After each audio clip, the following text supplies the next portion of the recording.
Bonjour à tous, cette vidéo est composée de 5 parties et va nous permettre de présenter la formation Savoir lire un bilan et un compte de résultats, hein, que j'anime depuis des années en formation professionnelle. Donc cette formation comporte, je l'ai dit, 5 parties. Donc la première partie va être consacrée à la production des états financiers.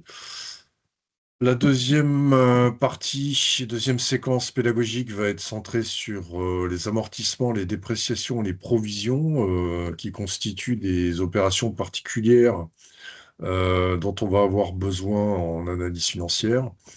Et ensuite, on va analyser donc successivement le compte de résultat, le bilan et aussi une reconstitution des tableaux de flux de trésorerie.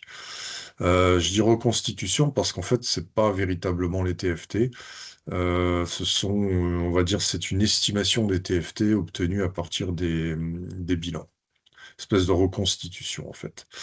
Alors, au travers de ces 5 séquences pédagogiques, l'objectif de la formation, il y a un triple objectif. Donc, tout d'abord, c'est de bien comprendre la différence entre le bilan, le compte de résultat et le tableau de flux de trésorerie. Ensuite, une fois qu'on aura posé les bases, donc les fondamentaux, eh bien, on va pouvoir expliquer dans le détail la différence entre la profitabilité, la solvabilité et la rentabilité, hein, puisque ce sont 3 points différents et qui sont souvent mélangés dans la presse ou dès lors qu'on parle d'analyse financière et qu'on parle de ces notions, on constate qu'il y a souvent des confusions, hein. Et enfin, troisième objectif pédagogique, eh bien, ça va être de montrer ce qu'il est possible de faire en analyse financière en utilisant des outils d'intelligence artificielle, hein, puisqu'évidemment, l'IA est une révolution dans nos métiers, métiers du chiffre, hein, comme dans beaucoup d'autres métiers. Voilà, donc 5 séquences pédagogiques avec un triple objectif, hein, qui va être progressivement déployé et développé. Alors, première séquence, donc consacrée à la production des états financiers. Alors, pour introduire cette séquence, on va s'appuyer sur un article du Code général des impôts, hein, qui est très connu des comptables, c'est l'article 223. Alors, que nous dit cet article? Eh bien, que toute personne morale ou les associations passibles de l'impôt sur les sociétés sont tenues de souscrire les déclarations prévues pour l'assiette de l'impôt sur le revenu en ce qui concerne la catégorie des bénéfices industriels et commerciaux, donc les BIC. Toutefois, la déclaration du résultat doit être faite dans les 3 mois de la clôture de l'exercice, sauf si l'exercice est clos le 31 décembre, auquel cas la déclaration sera déposée au plus tard le deuxième jour ouvré suivant le 1er mai. Alors, en clair, qu'est-ce que ça veut dire? Eh bien, ça veut dire que les entreprises ont une première obligation déclarative. Donc, elles doivent sortir ce qu'on appelle une liasse fiscale. Et les sociétés ont 3 mois pour envoyer cette liasse fiscale à l'administration, sauf si elles clôturent leur exercice comptable au 31 décembre, auquel cas l'administration va leur laisser un mois supplémentaire, hein. Donc, si vous clôturez au 31/12, eh bien, vous avez jusqu'à fin avril de l'année N+1, alors fin avril, début mai, N+1, pour renvoyer aux impôts votre liasse fiscale. Alors, qu'est-ce qu'on va retrouver dans cette fameuse liasse fiscale? Alors, sachant que c'est un document qui est tout à fait public, hein, qu'on retrouve sur Internet. Si on tape liasse fiscale,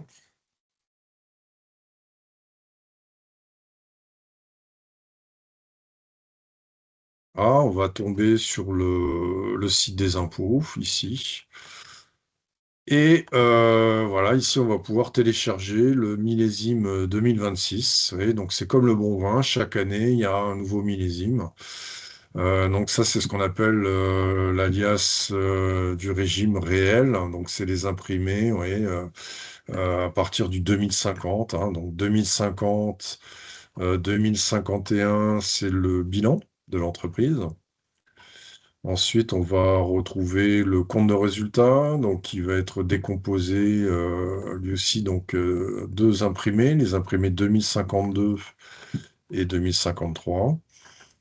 Et ensuite, on va avoir un certain nombre de tableaux complémentaires où on va trouver différentes informations, des tableaux de variation sur les immobilisations, les amortissements, les provisions, voilà, la façon dont on a calculé le résultat fiscal, donc le résultat fiscal qui va servir de base pour le calcul de l'impôt sur les sociétés. Ouais, donc tout ça est détaillé dans cette fameuse liasse fiscale. Donc ici, c'est un ensemble de feuillets d'imprimés CERFA qui, dans sa version de base, fait déjà 19 pages. Voilà. Donc ça, c'est la première obligation déclarative, donc pour les entreprises, c'est de sortir ce document, donc l'alias fiscal. Ensuite, on va avoir une deuxième obligation déclarative.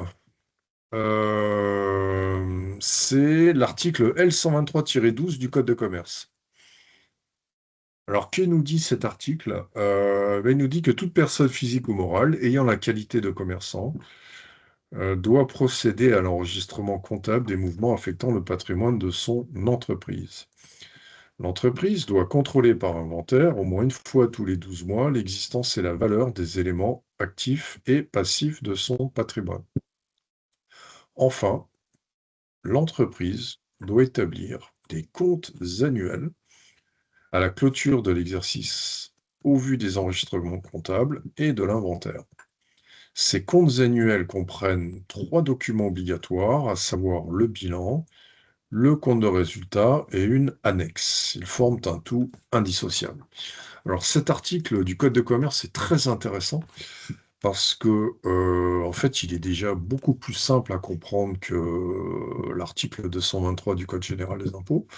Et il nous fixe bien en fait la finalité. Donc, si un jour vous devez expliquer à quoi sert la comptabilité générale, en fait, c'est une technique qui va permettre d'enregistrer les opérations financières réalisées par l'entreprise au cours d'un exercice, afin de produire un certain nombre d'états financiers. Donc, on a vu qu'il y avait des états financiers fiscaux, donc ce qu'on appelle l'alias, et on voit ici qu'il y a une deuxième catégorie d'états financiers, donc ce qu'on appelle les comptes annuels. Alors, on va dire globalement, c'est un peu la même chose. On retrouve sensiblement les mêmes informations, mais c'est pas présenté pareil. Donc, dans les comptes annuels, on a 3 documents obligatoires. Donc, on retrouve le bilan, on retrouve également le compte de résultat, et on trouve une annexe. Donc, l'annexe, en fait, c'est un rapport rédigé qui va venir compléter l'information qui est donnée au bilan et au compte de résultat. Alors, ces fameux comptes annuels, ça va se faire en 3 temps. Donc, premier temps, l'entreprise va peut-être devoir faire certifier ses comptes annuels par un auditeur, par ce qu'on appelle des commissaires aux comptes. Alors, sachant que le CAC, le commissaire aux comptes, n'est pas toujours obligatoire. Ça dépend de la forme juridique de l'entreprise et ça dépend aussi de sa taille. Euh, donc, quand l'entreprise doit faire certifier ses comptes par un auditeur, eh bien, il va y avoir un audit qui est réalisé afin de s'assurer que les comptes sont réguliers et sincères. Donc, régulier, ça veut dire que l'entreprise a bien respecté les lois, elle a bien appliqué les règles comptables. Et la sincérité, ça veut dire qu'il n'y a pas de fraude, il n'y a pas d'omission, autrement dit que les comptes correspondent bien à la réalité de l'entreprise. Donc ça, c'est la première étape, c'est la certification des comptes annuels par des auditeurs, ce qui n'est pas toujours obligatoire. Deuxième étape, eh bien, la loi des sociétés donne 6 mois à l'entreprise pour réunir l'assemblée générale de ses actionnaires, sachant que dans les prérogatives des actionnaires, il y a notamment la validation de ces comptes annuels.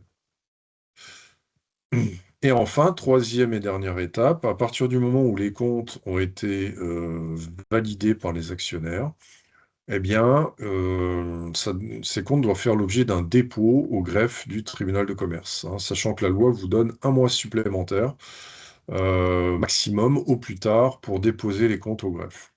Hein. Donc, si on clôture au 31 décembre, on va avoir l'AG qui va se réunir au plus tard le 30 juin de l'année N+1. Et si on rajoute un mois, bah, ça veut dire qu'au plus tard, fin juillet, N+1, ces comptes annuels devront être déposés au greffe. Et donc, pour nous, c'est particulièrement intéressant, parce qu'à partir du moment où les comptes ont été déposés au greffe, eh bien, l'information devient publique. Hein. Donc concrètement, on a des grands sites internet qui vont nous permettre de récupérer ces fameux comptes qui ont été déposés au greffe. Ouais. Donc ici, si je fais une recherche sur la société, par exemple, je vais prendre la société Kuhn SAS, donc qui est une société très connue, donc société alsacienne, hein, très très connue. Voilà, donc je vais prendre le sirène de Kuhn, ici. Voilà.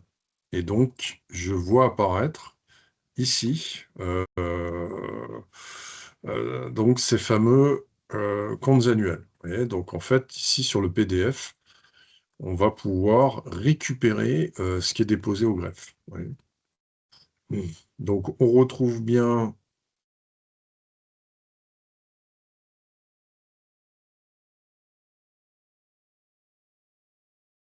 voilà, vous voyez, ici on retrouve bien donc le bilan de la société Kuhn. On retrouve également son compte de résultat et on retrouve l'annexe, hein, donc l'annexe comptable, donc le fameux rapport rédigé qui vient compléter l'information qui a été donnée dans le bilan et dans le compte de résultat. Et on retrouve également donc le rapport, hein, des auditeurs. Donc ici, c'est le cabinet d'audit Price Waterhouse Coopers, donc qui atteste que les comptes sont réguliers et sincères. Hein. Donc on a bien ici la certification pour les auditeurs. Donc à partir du moment où une société a déposé ses comptes au greffe, eh bien l'information devient publique, sauf si elle a demandé d'actionner une clause de confidentialité.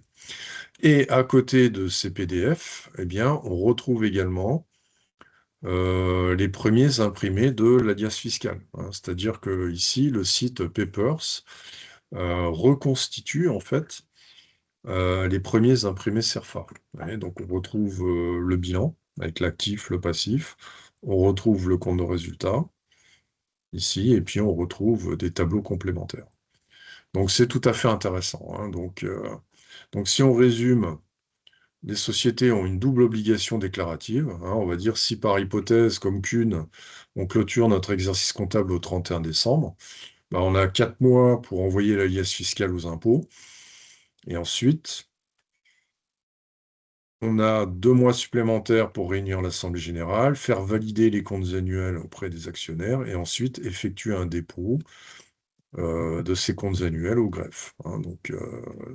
Et du coup, à partir du moment où les comptes ont été déposés au greffe, eh bien, ils deviennent publics. Hein. On les récupère sur Internet. Donc, pour les récupérer, on a un site très connu, c'est Papers. On peut aussi les récupérer sur d'autres sites du type société.com. Voilà. Alors, si on affine un petit peu maintenant qu'on a bien compris donc les différentes obligations déclaratives des sociétés. Donc si on affine un petit peu, si on présente ces différents documents obligatoires, donc on retrouve aussi bien dans l'alias fiscal que dans les comptes annuels, eh bien on voit que le premier document obligatoire, c'est le bilan. Alors le bilan, c'est quoi? Ben, c'est tout simplement la photographie du patrimoine de l'entreprise. Hein, donc tout patrimoine est composé de deux catégories d'éléments. On va retrouver des actifs à gauche et des passifs à droite. Donc la définition des actifs, ça correspond à ce que l'entreprise possède. sachant que ces actifs sont structurés en deux catégories d'éléments. Il y a tout d'abord ce qu'on appelle des actifs immobilisés et en dessous des actifs circulants. Les passifs, quant à eux, correspondent aux dettes que l'entreprise a contractées vis-à-vis des tiers, sachant que ces dettes sont également structurées en deux blocs principaux. On va avoir au-dessus, donc le premier bloc, ce qu'on appelle les capitaux propres, donc c'est tout ce que l'entreprise doit directement ou indirectement à ses actionnaires. Et en dessous, on a le bloc des dettes exigibles. Autrement dit, en fait, c'est ce que l'entreprise doit à ses créanciers. Donc, bilan égale patrimoine, patrimoine, je possède, je dois. Actif, passif. Sachant que quand on fait un bilan, eh bien, il faut toujours mettre la date à laquelle on effectue la photographie du patrimoine. Hein, puisque par définition, le bilan n'est valable que pour l'instant T. Hein, il évolue en permanence dans l'entreprise. Concrètement, à chaque fois qu'on passe une écriture en comptabilité, ben, on va alimenter le bilan, en fait. Hein. Alors, si on affine un petit peu les différentes rubriques, donc on a dit tout d'abord, on va retrouver le bloc des actifs immobilisés. Donc, la définition des actifs immobilisés, ben, en fait, c'est tout simplement, ce sont des biens durables. Hein, donc, biens durables, ça veut dire des biens dont la durée de détention théorique est supérieure à un an. Hein, autrement dit, ce sont des biens qu'on va conserver plusieurs années, donc on va conserver longtemps dans notre patrimoine. Sachant que ces biens durables sont décomposés en trois catégories, on va distinguer les immobilisations incorporelles, les immobilisations corporelles et les immobilisations financières. Donc incorporel, ça veut dire intangible, impalpable. Exemple, des logiciels, exemple des brevets ou des fonds de commerce. Les immobilisations corporelles, ce sont des biens tangibles, palpables. Principalement, on va retrouver les bâtiments et tout type de matériel. Hein, par exemple, matériel bureautique, informatique, matériel de transport, le mobilier, etc. Et enfin, les immobilisations financières, eh bien, on va retrouver principalement ce qu'on appelle les titres de participation. Hein, donc, c'est quand une entreprise, en fait, achète des actions, hein, donc elle prend une participation dans le capital d'une autre société. Et du coup, bah, si on détient plus de 50% du capital, ça constitue ce qu'on appelle une filiale. Vous voyez. Donc on va retrouver les titres. Et puis aussi, pourquoi pas, des créances à long terme, par exemple, si l'entreprise a prêté de l'argent à une filiale. Bah, du coup, si la durée de remboursement du prêt est supérieure à un an, ça rentrera dans les immobilisations financières. Donc concrètement, l'actif immobilisé, ça correspond à l'outil de travail, l'outil de production, ce sont tous les biens durables avec lesquels l'entreprise va exercer son activité, son métier. Ensuite, on a un deuxième bloc, donc les actifs circulants. Alors là, on voit bien la logique. Hein, actifs circulants, ce sont des éléments qui ne vont pas avoir une durée de détention longue. Ce sont des éléments qui vont avoir, qui vont être renouvelés rapidement. Hein, il va y avoir un renouvellement cyclique. Alors, dans ces actifs circulants, première rubrique, on va trouver les stocks. Hein, donc là, on comprend bien, quand une entreprise achète des stocks, c'est pas pour les garder longtemps. Hein. L'objectif, c'est que les stocks soient renouvelés ou transformés ou revendus le plus vite possible. Ensuite, on va trouver la notion de créance à court terme. Hein, donc, créance à court terme. Alors, une créance en compta, ça veut dire que quelqu'un nous doit de l'argent. Hein, autrement dit, en fait, c'est l'inverse d'une dette. Alors, qui nous doit de l'argent dans les bilans? Bah, évidemment, les clients. Hein. Donc, à partir du moment où vous faites du business avec des professionnels, donc ce qu'on appelle les relations en B2B, hein, entre entreprises, bah, ces professionnels, vos clients, il va falloir leur accorder des délais de règlement pour payer leurs factures. Et donc, bah, si vous accordez une échéance à 30 jours, bah, quand vous faites votre bilan au 31 décembre, vous aurez peut-être les ventes du mois de décembre de l'année N qui ont été facturées aux clients, mais qui n'ont pas encore été encaissées. Hein, donc la définition des créances clients, c'est la partie du chiffre d'affaires facturée mais non encore encaissée. Et ensuite, on peut avoir d'autres types de créances dans les bilans, par exemple des créances vis-à-vis de l'administration fiscale. Hein, exemple, crédit d'impôt ou crédit TVA ou créance vis-à-vis des salariés, si on a versé un acompte, une avance durant le mois, ou même, pourquoi pas, des créances vis-à-vis des fournisseurs, hein, si on a versé des acomptes à la commande, ou des avoirs fournisseurs non encore utilisés. Ouais. Donc une créance, c'est toujours, OK, je constate que quelqu'un me doit de l'argent. Ce quelqu'un, c'est qui? C'est les clients, c'est l'État, c'est les salariés, etc. Et enfin, la rubrique la plus importante sur une lecture de bilan, c'est le cash. Le cash disponible, donc ici, regroupé sous la rubrique disponibilité, hein. Donc ça, c'est en fait, c'est l'argent que possède l'entreprise, hein. Donc c'est comme nous à titre personnel, vous connectez sur votre compte bancaire et vous regardez la position de votre compte bancaire, le solde. Et bah, pour l'entreprise, c'est la même chose.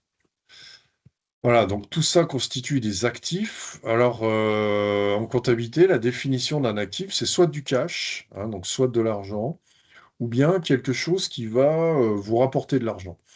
Soit en l'exploitant ou en le revendant, hein. Par exemple, si l'entreprise est propriétaire d'un bâtiment, bah, ce bâtiment, on peut très bien le revendre. Donc ça va être générateur de cash.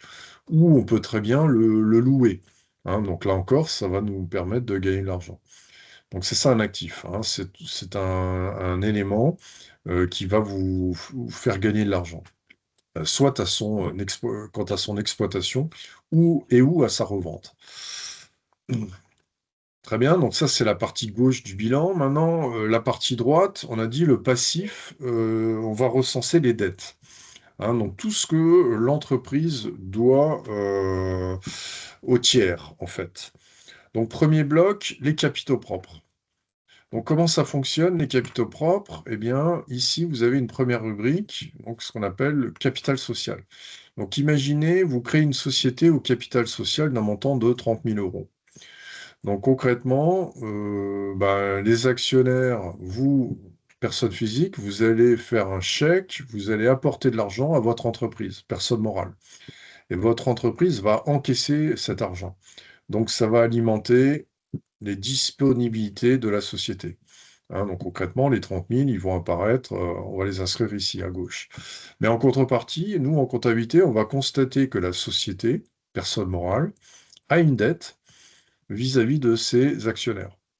Et cette dette, eh bien, on va l'inscrire dans la rubrique capital social, hein. Donc, c'est la raison pour laquelle le capital figure au passif. En fait, c'est la contrepartie des apports, hein. Autrement dit, c'est la dette contractée par la personne morale, donc la société, vis-à-vis de ses actionnaires. Sachant que cette dette a une particularité, c'est qu'elle n'est pas exigible.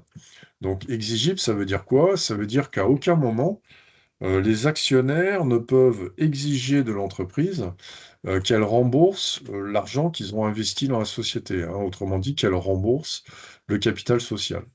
Si jamais l'actionnaire veut récupérer l'argent qu'il a investi dans l'entreprise, bah, il a deux possibilités. Soit il faut qu'il revende ses parts, ses actions, ou bien il faut qu'il ferme l'entreprise. Mais tant que l'entreprise existe, eh bien, on va constater qu'elle est redevable vis-à-vis de ses actionnaires, hein. Donc le capital social a une particularité, c'est que bah, il n'est pas remboursable, hein, il n'est pas exigible. Voilà. Ensuite, eh bien, donc on a créé la boîte et on a commencé à faire du business, hein. Donc vous voyez, on a ici à la fin de la première année, eh bien, on a dégagé un résultat. Donc ici, on a constaté un bénéfice d'un montant de 51 000 euros. Donc ça, c'est le résultat dégagé sur l'année N. Et tout à l'heure, on a vu que, bah, en fait, la loi des sociétés donnait 6 mois aux entreprises pour réunir l'assemblée générale des actionnaires. Et dans les attributions de l'assemblée générale, il y a notamment, en plus de la validation des comptes annuels, il y a l'affectation de ce fameux résultat, hein. Donc l'AG va constater que l'entreprise a dégagé un bénéfice de 51 000 euros et ils vont s'interroger de savoir qu'est-ce qu'on fait de ce bénéfice. Sachant que les actionnaires ont le choix entre trois possibilités. Les bénéfices peuvent être soit distribués sous forme de dividendes, ou bien ils vont être affectés sous forme de réserve, ou ils vont être affectés en report à nouveau, Hein. Donc, quand une entreprise fait des bénéfices, trois possibilités d'affectation. Dividende, ici, réserve, report. Alors, si jamais ils votent une distribution de dividendes, ça va être problématique. Pourquoi? Parce qu'en fait, il va y avoir une ponction importante sur la trésorerie de l'entreprise. Hein, concrètement, on va sortir du cash, on va faire -51 sur les disponibilités.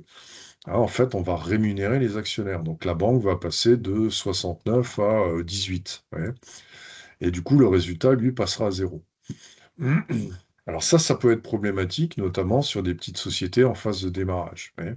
Donc plutôt que de distribuer des dividendes, ben, en fait, les bénéfices vont être affectés en réserve. Vous voyez, auquel cas, c'est un simple jeu d'écriture. On va passer le résultat à zéro ici, et on va remonter ici. Hein. Donc la rubrique capital et réserve passera à 81 000 euros. Vous voyez. Donc la définition des réserves, c'est quoi? Ben, en fait, ce sont des bénéfices qui n'ont pas été distribués sous forme de dividendes. Hein. C'est-à-dire concrètement, l'entreprise, à un moment donné, a gagné de l'argent, mais cet argent n'a pas été distribué. Hein. Donc les actionnaires ont renoncé à se verser des dividendes. Autrement dit, en fait, les bénéfices sont maintenus en interne dans l'entreprise. Donc ça permet de financer la croissance, le développement, les investissements de la société. Voilà, troisième et dernière modalité, ben en fait, les actionnaires, ils savent pas trop, ils hésitent entre dividendes et réserves. Hein. Donc, d'un côté, ils ont envie de se rémunérer, de l'autre, ils se disent, oui, mais attention, peut-être que la société aura besoin de cet argent dans le futur pour financer sa croissance. Donc, ils hésitent entre dividendes et réserves. Donc, qu'est-ce qu'ils vont faire? Ben, en fait, ils vont affecter les résultats, les bénéfices en report. Donc, report à nouveau, ça veut dire quoi? Bah, en fait, ça veut dire qu'il reporte à plus tard une affectation définitive du type réserve ou dividende. Hein, donc, concrètement, à partir du moment où des bénéfices ont été mis en réserve ou distribués en dividende, normalement, c'est irréversible. On ne peut pas revenir dessus, quoi, hein, on ne peut pas revenir sur la décision. Par contre, l'affectation au report, elle est réversible, elle est provisoire. Hein, c'est-à-dire qu'en fait, les actionnaires reportent à plus tard une décision définitive, quoi, en fait. Hein. Donc, ils disaient, OK, ben, les bénéfices, on les met en report et puis on fera le point lors de la prochaine assemblée générale. Et c'est souvent comme ça que les grosses sociétés font. Hein. Donc, ils affectent les bénéfices en report, et puis après, en fonction des objectifs fixés par les actionnaires ou en fonction de l'état de la trésorerie de l'entreprise, eh bien, ils décident d'affecter les reports en dividendes, ils distribuent hein, les reports en dividendes ou ils les affectent en réserve. Sachant qu'ils peuvent panacher, ils font ce qu'ils veulent en fait. Hein. Donc c'est vraiment bien avoir en tête que l'entreprise appartient à ses actionnaires. Donc le résultat lui-même appartient aux actionnaires. Voilà, donc ça c'est le cas où une société fait des bénéfices. Hein. Donc les actionnaires ont le choix entre trois possibilités, dividendes, report ou réserve. Malheureusement, parfois les sociétés font des pertes. Donc du coup, la perte va apparaître ici avec le signe algébrique moins. Et du coup, là, eh bien, les actionnaires vont constater la perte. Et la perte va être affectée en report à nouveau. Hein. Donc en fait, dans cette ligne report, vous pouvez avoir des montants avec un signe algébrique plus ou moins. Hein. Donc plus, c'est des bénéfices qui n'ont pas encore été affectés définitivement en réserve ou en dividende, et moins, bah, c'est le cumul des pertes en fait que l'entreprise a réalisé sur les exercices antérieurs. Et on espère que dans le futur, eh bien, on renouera avec des bénéfices, de sorte qu'on pourra apurer les pertes qui auront été affectées en report à nouveau. Ou bien si l'entreprise a affecté des bénéfices en réserve, eh bien, on pourra imputer les pertes sur les réserves existantes. Voilà, donc tout ça constitue le bloc des actionnaires. Hein. Donc concrètement, les capitaux propres, c'est tout, ça correspond à tout ce qu'ils ont investi directement ou indirectement dans la société. Hein. Le capital, c'est ce qu'ils ont mis au départ. Les réserves, c'est des bénéfices qu'ils auraient pu prélever en dividendes, mais qu'ils ont laissés à la disposition de l'entreprise. Les reports, bah, ça leur appartient aussi, au même titre que le résultat de l'exercice. Ensuite, deuxième gros bloc, le bloc du passif exigible. Donc ça, c'est ce que l'entreprise doit à ses créanciers. Hein, donc exigible, ça veut dire que là, contrairement aux capitaux propres, on a une obligation de, rembourser, hein, ces dettes. Donc tout d'abord, on va trouver une ligne concernant les dettes financières. Hein, donc là, c'est comme à titre personnel. Quand une entreprise, contracte un prêt, eh bien, on va indiquer dans le bilan le montant du capital qui reste à rembourser.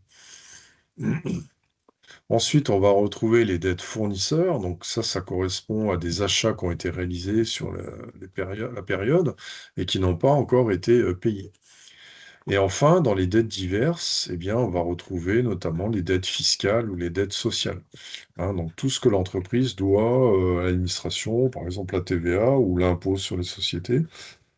Et dettes sociales, ça peut être des salaires qui ont été enregistrés mais qui n'ont pas été réglés ou des dettes vis-à-vis des organismes en charge du recouvrement des cotisations sociales, hein, URSSAF, etc., etc.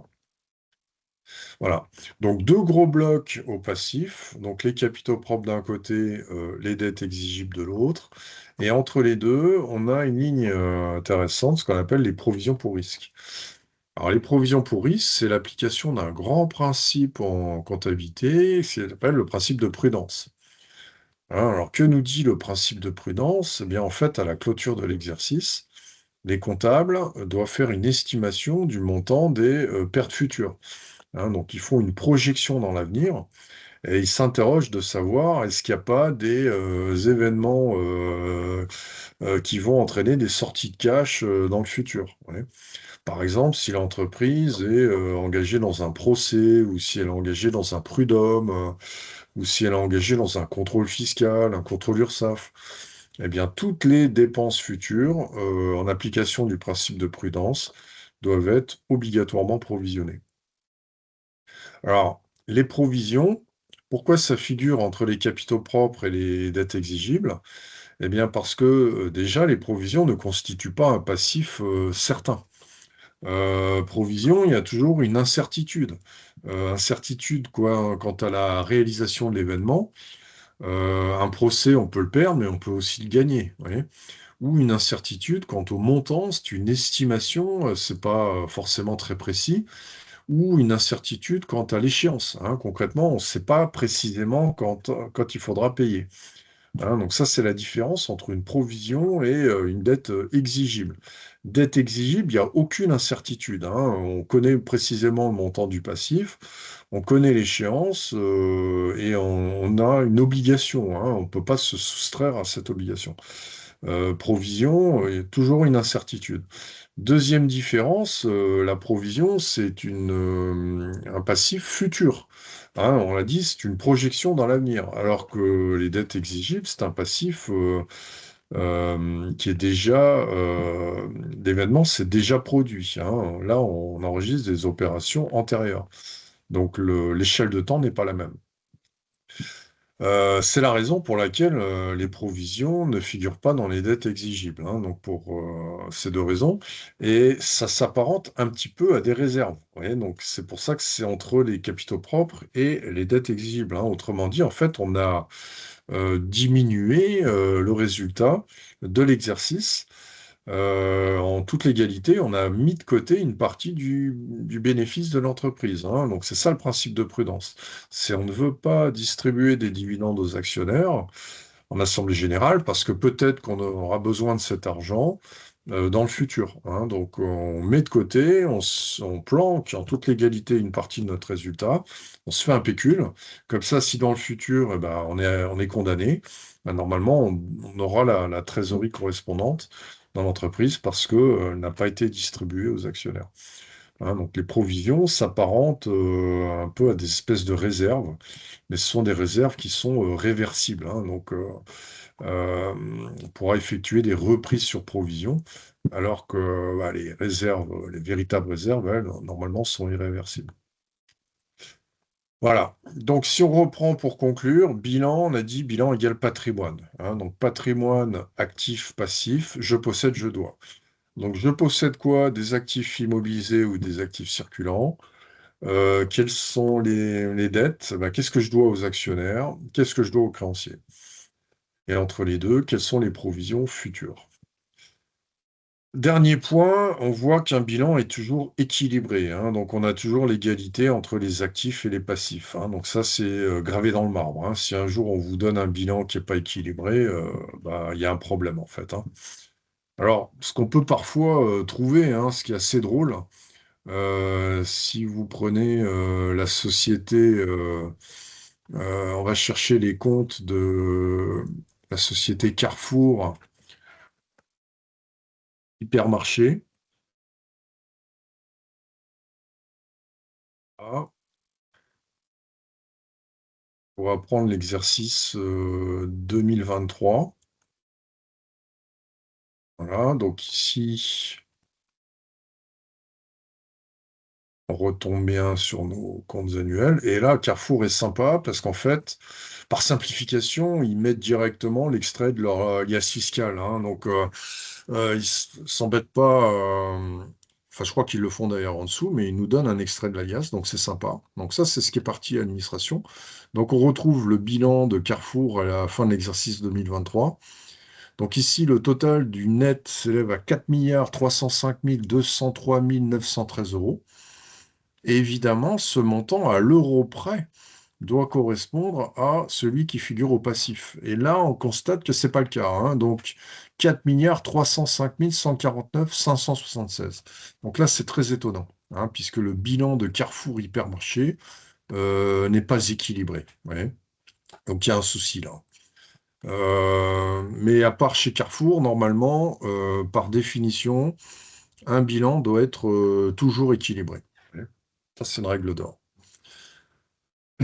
Deuxième document obligatoire en plus du bilan, donc si on reprend, on l'a dit, hein, donc l'article L123-12 du Code de commerce ou l'article 223 du Code général des impôts. Deuxième document obligatoire, le compte de résultat. Donc le compte de résultat, sa définition, c'est quoi? Bah, en fait, c'est un tableau qui décrit l'activité, le business réalisé par l'entreprise au cours d'un exercice comptable. Vous voyez. Donc le mot-clé, c'est CDR égale activité business, alors que le mot-clé du bilan, c'était patrimoine. Alors sur un compte de résultat, on va raisonner en termes de charge ou de produit. Donc produit, je m'enrichis. Charge, je m'appauvris. Alors je m'enrichis comment? Bah, la composante principale, c'est le chiffre d'affaires, hein. Plus une entreprise réalise un chiffre d'affaires important, et en principe, mieux elle se porte, hein. Donc l'équivalent pour nous en tant que particulier, ça correspondrait à notre salaire.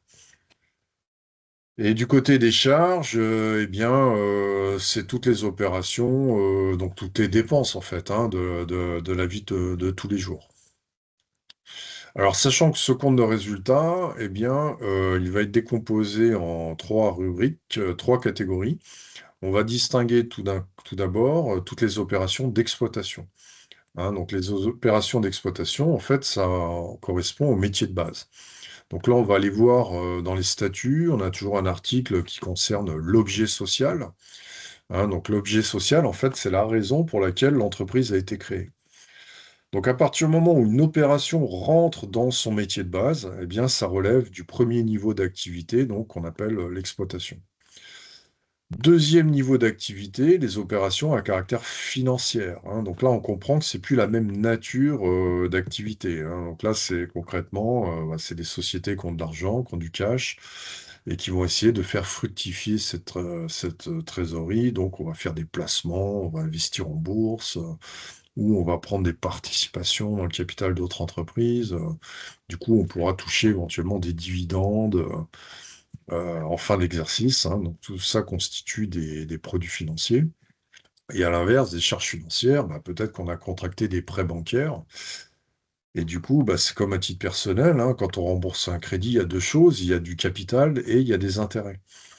Donc le capital, ça rentre dans le bilan. Par contre, les intérêts, eh ben, en fait, c'est quoi? C'est la rémunération du service apporté par le banquier. Et ça va passer dans les charges financières, hein. Donc deux premiers niveaux d'activité, tout ce qui concerne l'exploitation et tout ce qui concerne les opérations à caractère financier. Et enfin, une lapalissade, si c'est pas d'exploitation, si c'est pas financier, eh bien, on considère que ce sont des opérations à caractère exceptionnel. Donc, exceptionnel, ça veut dire que ce sont des opérations non récurrentes, hein. Ce sont des opérations qui interviennent ponctuellement, occasionnellement, et ça constitue des montants importants.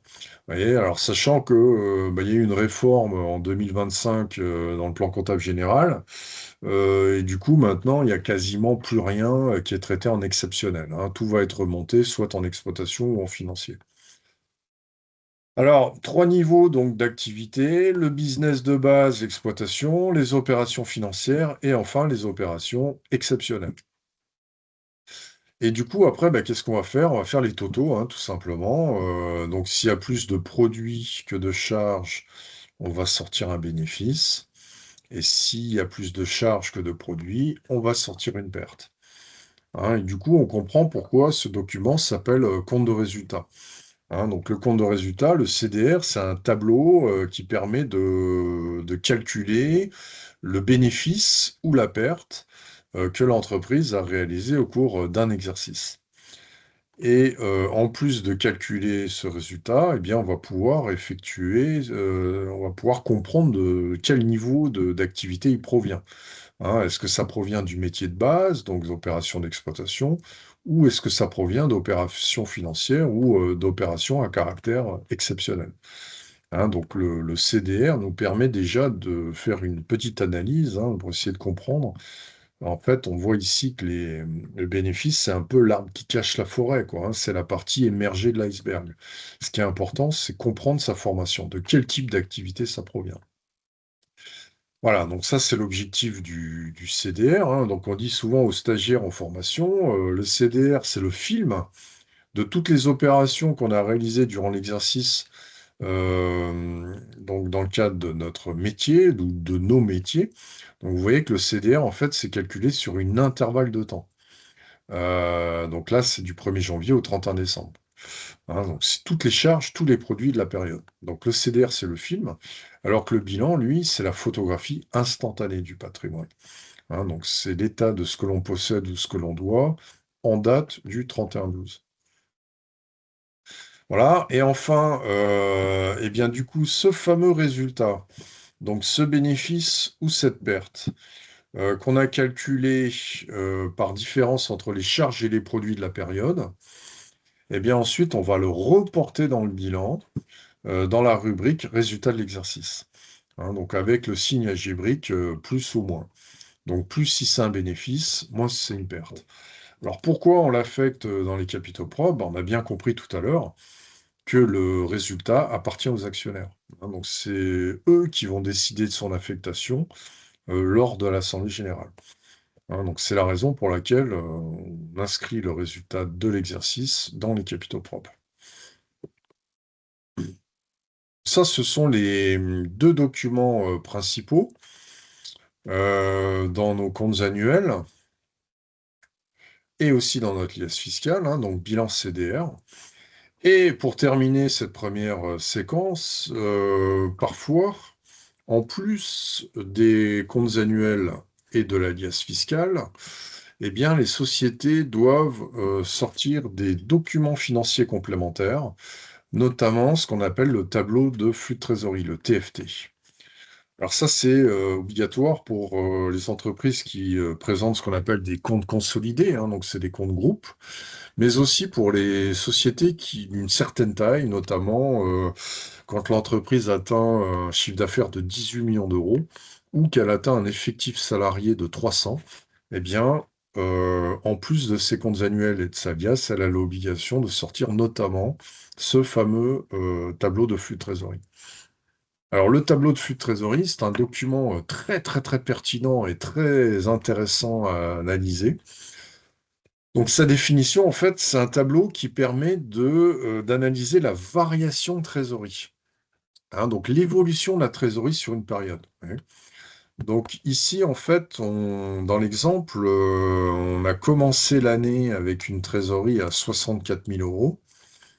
hein. Donc ça, c'était la position de la trésorerie au 31 décembre de l'année N-1, hein. Donc on a commencé l'année avec une banque une trésorerie à 64. On termine l'année avec une trésorerie à 69. Et du coup, en fait, le TFT va nous permettre de comprendre, d'analyser comment on a fait pour passer de 64 à 69, hein. Donc, on va constater qu'il y a une augmentation de la trésorerie d'un montant de 5 000. Et c'est ça l'intérêt du TFT, c'est analyser comment expliquer le fait que la trésor a augmenté de 5 000, hein. Donc, ça permet d'analyser ce qu'on appelle le cash flow, hein. Donc, le cash flow, littéralement, ça veut dire flux de trésorerie, hein. Donc, je commence mon année à 64, je la termine à 69. Donc, ça veut dire que j'ai généré un cash flow, un flux de trésorerie positif de 5 000, et je vais aller voir le TFT pour comprendre ce flux de trésorerie, donc ce cash flow de 5 000. Alors, plus précisément, en fait, sur un tableau de flux de trésorerie, on va voir qu'il y a deux méthodes pour le remplir. Il y a ce qu'on appelle la méthode directe ou la méthode indirecte. La méthode directe est très simple. On va raisonner en termes d'encaissement ou de décaissement. Vous voyez. Donc là, concrètement, on ne prend sur le TFT que les opérations qui ont impacté la trésorerie, donc en plus ou en moins, hein. Donc c'est l'équivalent de votre compte bancaire. Vous connectez sur votre compte bancaire. Vous avez deux colonnes. Vous avez une colonne débit, une colonne crédit. Donc la colonne crédit, pour vous, veut dire augmentation, encaissement, hein. Par exemple, votre salaire qui est viré en fin de mois. Et la colonne débit, pour vous, veut dire décaissement, hein. Donc sortie de cash, payer les dépenses de la vie de tous les jours. Bah, pour une entreprise, c'est pareil, hein. Donc quand on monte un tableau de flux de trésorerie, on va pouvoir, selon la méthode directe, aller chercher toutes les opérations qui ont impacté la banque, soit de manière positive ou négative. Alors, sachant que ces flux de trésorerie, donc, vont être structurés en trois catégories. Tout d'abord, on va identifier toutes les opérations, les activités courantes, hein. Donc, activités courantes, ce sont, par exemple, pour les ventes, pour les encaissements, pardon, on va trouver des ventes qui ont été payées durant l'exercice ou éventuellement des subventions, ou si vous avez touché des dividendes, si vous avez pris des participations dans le capital d'entreprise. Donc, tout ça constitue des encaissements courants. Vous voyez. Et en face, en contrepartie, on va recenser les décaissements courants. Alors, décaissement, ça peut concerner peut-être des achats de marchandises qui ont été réglés, ou des achats de services, ou des impôts qui ont été payés, des frais de personnel, l'URSSAF, des frais financiers, etc. Hein, donc tout ça, ce sont des flux de trésorerie que l'entreprise a engagés, réalisés durant l'exercice, sur la pratique de ces opérations courantes, hein. Donc concrètement, c'est achat-vente, donc exploitation, hein, et puis les opérations financières. Ensuite, on va avoir un deuxième niveau de flux sur le TFT, c'est les activités d'investissement. Donc, activité d'investissement, c'est pour les décaissements, on va retrouver toutes les acquisitions, hein, qui ont été réalisées sur la période. Peut-être que l'entreprise a acheté des logiciels ou des matériels, ou elle a acheté des titres de participation. Donc tout ça a entraîné des sorties de cash sur l'exercice. Et en face, on peut trouver des encaissements sur ces activités d'investissement, c'est si jamais l'entreprise a réalisé des cessions, hein. Donc peut-être qu'elle a revendu des logiciels ou des matériels ou des titres, hein. Donc ça, ces opérations, ces activités d'investissement ou de désinvestissement vont engendrer des flux de trésorerie. Et enfin, troisième niveau de flux, les activités de financement. Peut-être que l'entreprise a obtenu de nouveaux prêts durant la période, hein. Donc le banquier a mis à disposition des fonds sur le compte bancaire de la société. Ou peut-être que les actionnaires ont procédé à ce qu'on appelle une augmentation de capital, hein. Concrètement, ils ont réinjecté du cash dans l'entreprise pour financer la croissance et le développement de la société. Donc tout ça constitue des encaissements sur les activités de financement. Et en face, il y a eu peut-être des décaissements, alors des emprunts qui ont été remboursés, hein, le capital des emprunts, ou peut-être que l'entreprise a versé des dividendes à ses actionnaires. Ouais.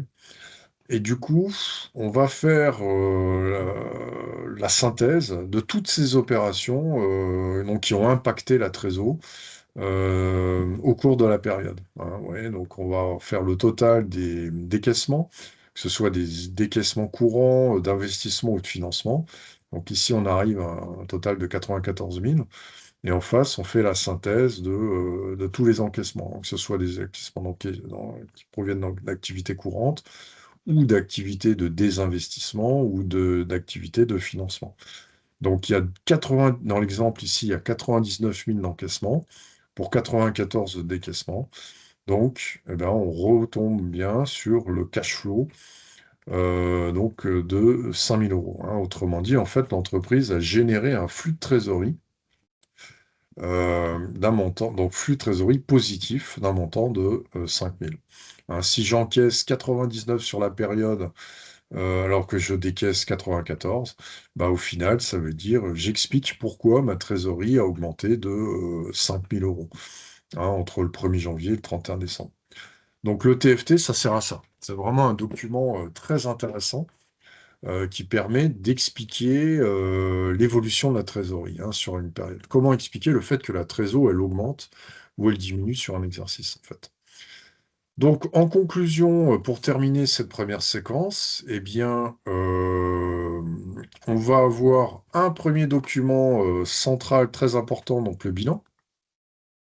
Hein, donc, bilan, bilan, état du patrimoine, donc actif, passif, je possède, je dois, à l'instant T.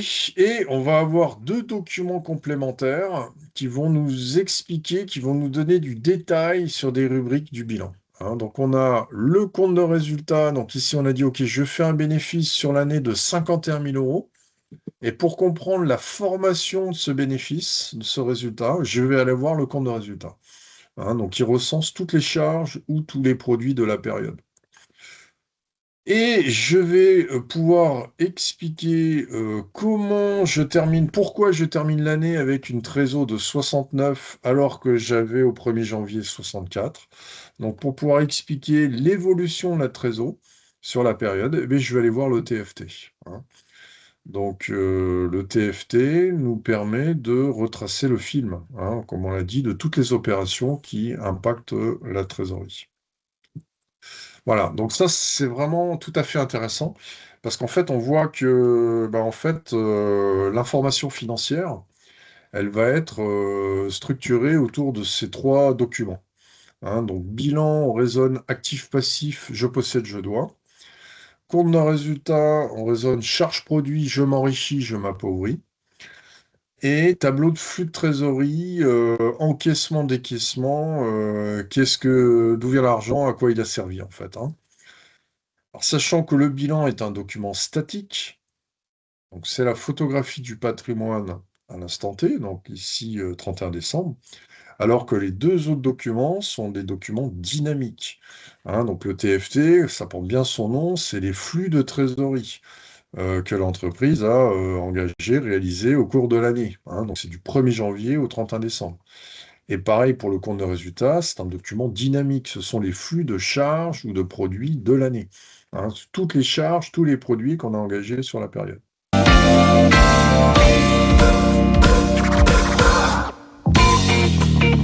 What a brother, no, once again, back is the incredible rhyme animal, the untenable, Public Enemy #1.